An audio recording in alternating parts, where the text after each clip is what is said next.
Dear students, एक शानदार vacancy को आप सभी परस्यू कर रहे हैं।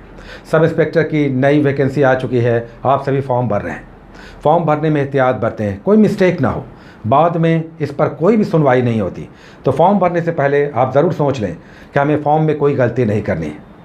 इस एग्ज़ाम को निकालना है, ये शपथ लें कि इतनी अच्छी वैकेंसी को हम यूँ ही जाने नहीं देंगे। लेकिन ये निकलेगा कैसे? ये सभी लोग तैयारी कर रहे हैं, लेकिन सीटें जितनी हैं रिज़ल्ट फाइनल उतना ही आएगा। इस एग्ज़ाम को जिन्हें हर हाल में निकालना है, उन्हें दो तरीक़ों को ज़रूर अपनाना चाहिए।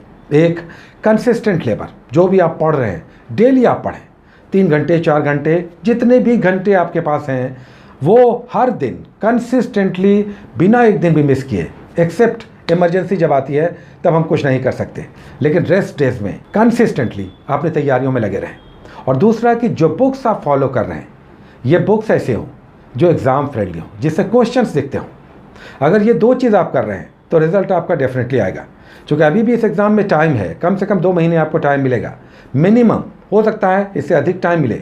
अगर मिनिमम 2 महीने भी अभी से आपको टाइम मिलता है तो सफिशिएंट होगा इस एग्ज़ाम को इस लेवल पर, पीटी के लेवल पर निकालने में। और फिर मेंस में भी सिलेबस सेम है, केवल क्वेश्चन का थोड़ा सा स्ट्रेंथ बढ़ जाएगा। तो वहाँ भी आप जा सकते हैं, इस एग्ज़ाम को निकाल सकते हैं। फिज़िकल फिर दौड़ भाग की चीज़ है। तो ये एग्ज़ाम आपकी मुट्ठी में है, लेकिन आपने कितना कठोर निर्णय किया है, कितनी बड़ी शपथ ली है, ये आप पे डिपेंड करता है। इस एग्ज़ाम को आपको निकालना चाहिए। कल एक सेट आया था 100 क्वेश्चंस का, जो क्वेश्चंस था 22 दिसंबर 2019 को, यानी अभी से 8 महीने पहले हुए एग्ज़ाम का, जो पीटी का एग्ज़ाम एसआई का हुआ था। इस सेट को लाने का 2 उद्देश्य था। एक, आप सेट बनाकर देखें कि आज आप कहाँ हैं, इस तरह के सीधे एग्ज़ाम में आए हुए क्वेश्चंस आप किस तरह से बनाते हैं। और दूसरा ये कि जो बुक्स आप फॉलो कर रहे हैं क्या उससे क्वेश्चंस दिखे, क्या आप देख रहे हैं कि जो बुक्स आप पढ़ रहे हैं उससे क्वेश्चंस आ रहे हैं। और हमारा ये आकलन है कि जो बुक्स हम लोग फॉलो कर रहे हैं उससे अधिकतर क्वेश्चंस थे। अभी हम लोग देखेंगे। अगर इसे पूरी तरह से बांटें कि किस किस सेगमेंट से कितने क्वेश्चंस आए तो आप रफली देखेंगे। और यही पैटर्न आगे भी चलेगा, अभी क्योंकि ये लेटेस्ट पैटर्न है, आगे भी यही पैटर्न चलेगा। सबसे अधिक क्वेश्चंस 17 क्वेश्चंस थे हिस्ट्री से, 11 क्वेश्चन ज्योग्राफी से थे, 10 क्वेश्चंस इंडियन पॉलिटी से थे, 7 क्वेश्चंस फिजिक्स से थे, 4 क्वेश्चंस बायोलॉजी और केमिस्ट्री से थे, 10 क्वेश्चंस जीके से थे, 3 क्वेश्चंस इकोनॉमी से थे और 24 क्वेश्चंस, बल्कि 25 क्वेश्चंस करंट अफेयर्स के थे। साथ में 5 क्वेश्चंस मैथमेटिक्स के भी थे, जबकि पीटी के सिलेबस में मैथ मेंशन नहीं है, लेकिन 5 क्वेश्चंस मैथमेटिक्स के भी थे। अब आप खुद आकलन कर सकते हैं कि क्वेश्चन की दिशा, प्रश्नों की दिशा किस ओर है। और अगर दिशा की बात करें, आप ये बात कान खोलकर सुन लें, पैटर्न यही रहेगा। आप इसे फॉलो करें, यही पैटर्न रहेगा। मोर और लेस थोड़ा बहुत इधर उधर आगे पीछे होगा।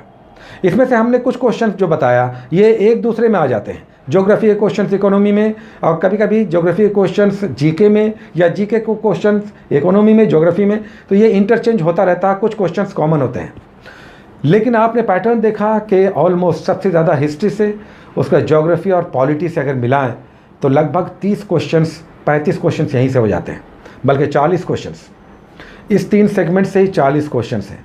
साइंस को अगर देखें तो फिजिक्स, केमिस्ट्री, बायोलॉजी से लगभग 12-15 क्वेश्चंस आ रहे हैं, जिसमें सबसे बड़ा चंक फिजिक्स का है। लेकिन ये मान कर ना चलें कि अगली बार भी फिजिक्स से ज़्यादा क्वेश्चंस रहेंगे। हो सकता है नेक्स्ट टाइम केमिस्ट्री या बायोलॉजी से अधिक क्वेश्चंस हो। तो अभी तो 7 क्वेश्चन फिजिक्स और बायोलॉजी और केमिस्ट्री से 4-4 क्वेश्चंस हैं, अगली बार हो सकता है इसके उलट हो। तो ये सब चलता रहता है। लेकिन साइंस से आप मान कर चलें कि 7, 4, 11 और 15, लगभग 14-15 क्वेश्चन साइंस से अगली बार भी रहेंगे। अब इसमें इकोनॉमी से क्वेश्चंस आपने देखा कि बहुत कम, और होपफुली इकोनॉमी से क्वेश्चंस रहते भी कम हैं, जिसमें एक सेबी आया, यानी रेगुलेटिंग अथॉरिटी, शेयर बाजार का जो विनियामक संस्था है, सेबी के बारे में आया। और दूसरा क्वेश्चन एक आया था अगेन इंश्योरेंस की रेगुलेटरी बॉडी, उस पर क्वेश्चन आ गया। और एक क्वेश्चन आर्थिक गणना पे था। मात्र 3 क्वेश्चन इकोनॉमी से ऐसे 3 से 4-5 क्वेश्चन आपको दिखाई देंगे। तो ये कंसर्निंग फैक्टर नहीं है। कंसर्न फैक्टर है आपका कि हिस्ट्री, ज्योग्राफी और इकोनॉमी अच्छे से आपका तैयार हो रिवीजन के साथ। और जो हम लोग कर रहे हैं उसे आप बार बार करें। एक बड़ा मिस्टेक ये होता है कि आप जाने हुए क्वेश्चन एग्जाम में गलत करते हैं। जहाँ पर एग्ज़ाम रुक जाता है या एग्ज़ाम में हर्डल बाधा आती है, रिजल्ट में बाधा आती है, वो होता है कि आप जाने हुए 8-10 क्वेश्चंस गलत कर देते हैं। तब तो ये पैर पे कुल्हाड़ी मारने जैसी बात होगी। हम लोग इतना मेहनत कर रहे हैं इसलिए नहीं कि आप वहाँ पर जाएं और शेयर बाज़ार के बारे में पूछा जाए तो आप इंश्योरेंस के बारे में, दूरसंचार के बारे में लिख दें। तो ऐसा नहीं करना है। जाने हुए क्वेश्चंस को मिस्टेक नहीं करना है किसी भी हाल में, और कुछ टफ क्वेश्चंस को बनाना है। अब देखिए, ऑल टुगेदर इस सेगमेंट को अगर हम लोग देखें तो बुक्स की जहाँ तक बात है, हमने देखा 5 क्वेश्चंस मैथ से था और 25 क्वेश्चंस करेंट से, 30 क्वेश्चन तो यहीं पे हो गए, बच गए 70 क्वेश्चंस। और जो हमने मैच किया, देखा, हमें तो याद हो गया। आप लोगों को जो बुक्स हम बता रहे हैं उसके एक एक लाइन्स कहाँ पर किस तरह से लिखे हुए हैं हमारे माइंड में।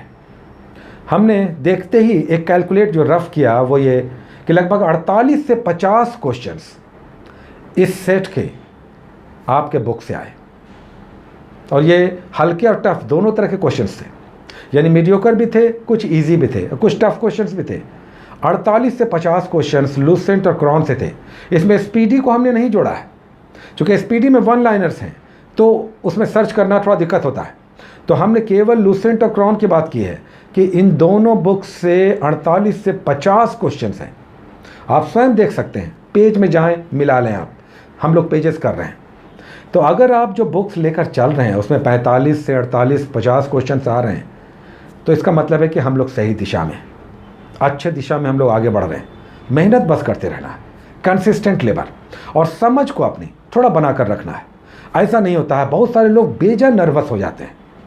एक क्वेश्चन टफ देखा, 2-3 और गलती कर दिया, क्योंकि अब मन में हड़बड़ाहट आ गई, जो आपकी संवेदनाएं हैं वो एकदम हिल गई।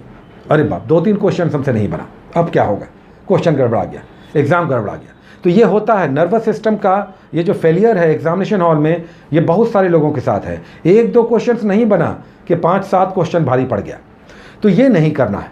आप जो पढ़ रहे हैं, जो लेबर कर रहे हैं, इससे एग्ज़ाम निकलेगा, लेकिन आपको अपने आप को होल्ड करके रखना है एग्जामिनेशन हॉल में, ये रिजल्ट दिलाएगा। 70 में 48 से 50 क्वेश्चंस आपके बुक से आ रहे हैं। 20 क्वेश्चंस जीके टाइप के बहुत सारे क्वेश्चंस हैं जो सीधे बुक्स में नहीं मिलते, वो आपके अपने एक्सपीरियंस पे होंगे।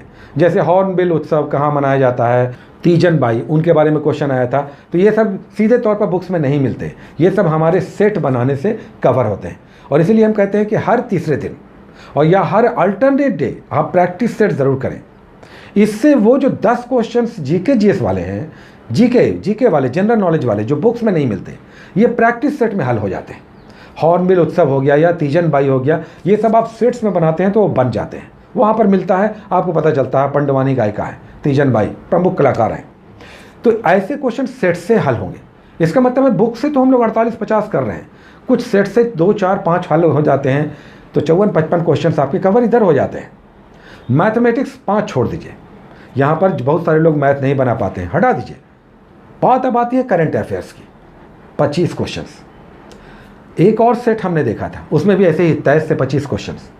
इसका मतलब है कि करंट अफेयर्स के क्वेश्चंस बहुत अधिक रहेंगे इस बार भी, और ये बहुत बड़ा चिंता का कारण है। आप अगर स्वयं अपने लेवल पर देखें, कुछ छात्रों को छोड़ दें जो करंट अफेयर्स में विशेष लेबर करते हैं, उनकी रुचि है, इंटरेस्ट है उनका, इसलिए करंट अफेयर्स में वो परफॉर्म करते हैं। लेकिन मैक्सिमम लोग ऐसे हैं, 80%, जो करंट अफेयर्स में ऑर्गेनाइज्ड स्टडी नहीं करते हैं।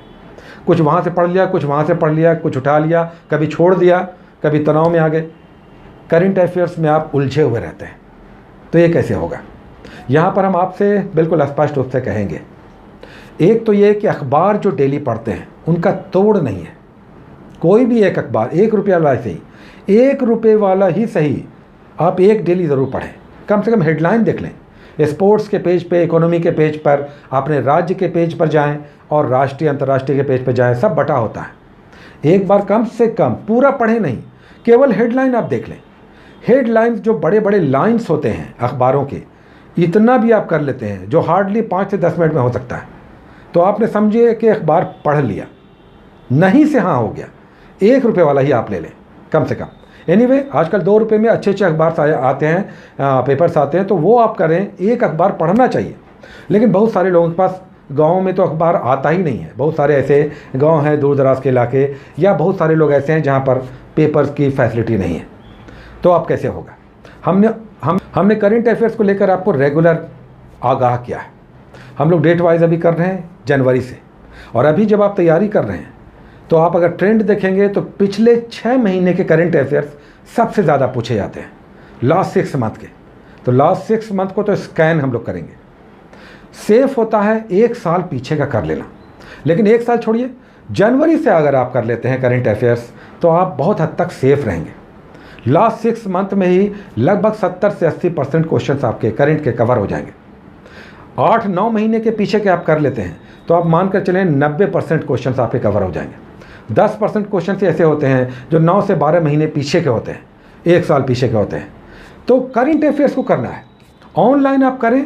अभी हमने आपको बीपीएससी की तैयारी में भी 10-10 डेट वाइज दे रखा कि आप 10 डेली डेट वाइज आप निकालें, कॉपी में नोट करें। और जो लोग चाहते हैं करंट अफेयर्स में इंप्रूव करना, वो 20 वन लाइनर्स एक्स्ट्रा करें। वन लाइनर्स, इसके लिए आपको बहुत सारे चैनल्स भी आजकल वन लाइनर्स बताते हैं, या 10 मिनट में पूरे दिन का करंट अफेयर्स दे देते हैं या वीक का। तो इस तरह का आप कम से कम 20 और करंट अफेयर्स कर लें। करंट अफेयर्स डिसाइसिव हो जाएगा अगर करंट अफेयर्स में आप पकड़ बनाते हैं। एक मंथली मैगजीन हमने रेगुलर कहा कि लेना होगा। प्रतियोगिता दर्पण या सामान्य ज्ञान दर्पण अभी आप ले सकते हैं हिंदी में। इंग्लिश में है तो फिर दृष्टि आता है या विज़न का आता है, या फिर अपने स्तर पर आप जो भी आप बेहतर समझते हैं, एक मंथली मैगजीन आपको लेना होगा। हिंदी वाले प्रतियोगिता दर्पण या सामान्य ज्ञान दर्पण आप लें। अगर आप एसआई या एसएससी की तैयारी कर रहे हैं तो सामान्य ज्ञान दर्पण। अगर आप बीपीएससी या पीसीएस की तैयारी कर रहे हैं तो आपको लेना होगा प्रतियोगिता दर्पण। एक आप लें। एक मैगजीन में सब कुछ नहीं है लेकिन बहुत कुछ होगा। दूसरी बात, आपको स्पीडी का आता है वार्षिकांक, वो आपको हर महीने अपडेट होता है ब्लू कलर का, वो लेना होगा। और एक आपको साथ में और लेना होगा घटना चक्र का। इससे बहुत हद तक आपका कवर होगा। और फिर हम कहेंगे कि डेली डेट वाइज 10 क्वेश्चन आप निकालें, और एक्स्ट्रा डेट का नहीं, कहीं का भी 20 वन लाइनर आप कर लें। 20 वन लाइनर्स, इसके सारे 20 आप एक बार देख लें। किसे मिला नोबेल प्राइज़, किसे मिला ऑस्कर प्राइज़, कौन सा कहाँ पर कोई नया प्रोजेक्ट स्टार्ट हुआ। तो इस तरह का सारा आप 20 वन लाइनर्स कर लें। करंट अफेयर्स में बहुत काम होगा। तो 3-4 बातें हो गई करंट अफेयर्स में। एक, आप डेट वाइज करें, हम लोग जनवरी लेकर चल रहे हैं। 20 क्वेश्चन आप वन लाइनर्स कर लें। प्रतियोगिता दर्पण या सामान्य ज्ञान दर्पण एक मंथली लें। और स्पीडी वार्षिकांक है, इसमें कॉन्साइज होता है पिछले 6-8 महीनों का, ये आप करें। इतना में काफ़ी कुछ होगा, नहीं से बेटर होगा। एक बार कई बार लगता है कि क्या हम करें, कुछ समझ में नहीं आ रहा, पढ़ तो रहे हैं, क्वेश्चंस नहीं बन रहे हैं। 2 दिन में क्वेश्चंस नहीं बनने लगेंगे, कम से कम 6 महीने, 4 महीने, 3 महीने, 2 महीने, 1 महीने लगातार आप इस पे काम करेंगे तो डेवलपमेंट आपका दिखेगा। 2, 4, 5, 7 दिनों में आप चाहेंगे कि कुछ जादू हो जाए तो नहीं होगा। 1 महीने काम कीजिए और देखिए रिजल्ट दिखेगा। तो अखबार अगर पढ़ सकते हैं तो दी बेस्ट 2 रुपये वाला ही आप पढ़ लें। एक मैगजीन, उसके बाद स्पीडी का करंट अफेयर्स, और online date wise daily 10 questions और 20 वन लाइनर्स। बहुत सारे लोग कहेंगे कि बहुत कुछ हो गया, इतना कैसे होगा? इतना करना होगा, इतना करना होगा, क्योंकि आप नहीं कर रहे हैं, दूसरे लोग कर रहे हैं, बहुत अच्छे से कर रहे हैं, दिन रात लगे। तो जो बहाने कर रहे हैं या अपनी मजबूरियां बता रहे हैं, उनके लिए दिक्कतें हैं। आप नहीं करेंगे, आपके बगल वाले बहुत मज़े में कर रहे हैं, ईजिली कर रहे हैं, दिन भर करते हैं, खूब सोते हैं फैल कर, गपे भी हाँकते हैं, शाम में घूमने भी निकल जाते हैं, करने वाले कर रहे हैं। तो रिज़ल्ट उनका ज़्यादा चांस हो जाता है कि उनका पहले आएगा। आपको रिज़ल्ट में आना है, ठीक है, मजबूरियां हैं, लेकिन प्रयास तो करके देखिए। नहीं से या बैठ जाने से तो बेटर होगा कि हम कुछ हाथ पैर मारें। और ये हाथ पैर मारना कई बार पहले तो शुरू में चोट लगता है, दुख होता है, तकलीफ़ होता है, बाद में आदत हो जाती है हाथ पैर मारने की। आप हाथ पैर नहीं मारेंगे तो बदन हाथ दर्द करने लगेगा। तो इस तरह से आप काम करें, हाथ पैर मारें, रास्ते निकलेंगे। अच्छी वैकेंसी है, इसे निकालना है, और ये निकलेगा कंसिस्टेंट लेबर, अच्छी सोच, अच्छा गाइडेंस, अच्छी बुक को पढ़ने से। Take care.